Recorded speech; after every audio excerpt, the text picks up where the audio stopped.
Morning.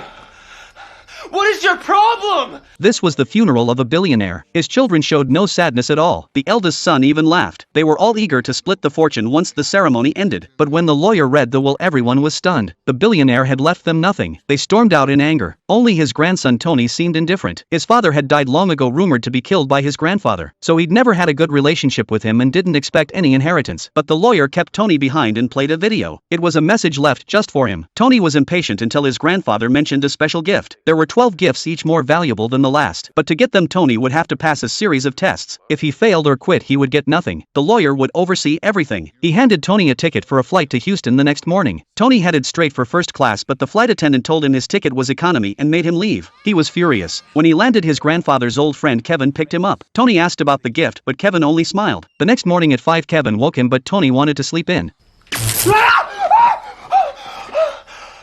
Morning. What is your problem?